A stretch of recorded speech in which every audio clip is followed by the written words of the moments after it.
નમસ્તે, મારું નામ ઋતુરાજ છે. હું આજે સિંગ ભજીયાનું શાક બનાવવાનો છું.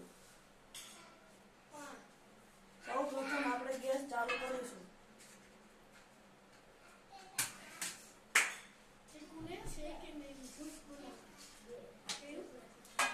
તેલ અને જીરું અને રાઈ નાખી દીધી છે. આપણે ઘડીક વાર ઉકળવા દઈશું.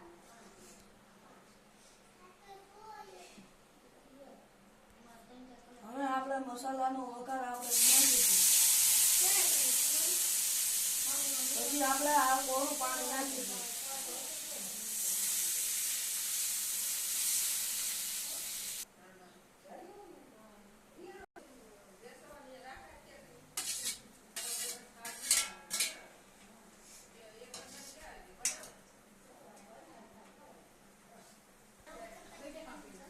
હવે આપણે શાક તૈયાર થઈ ગયું છે. તેમાં આપણે કોથમરી નાખી દઈશું.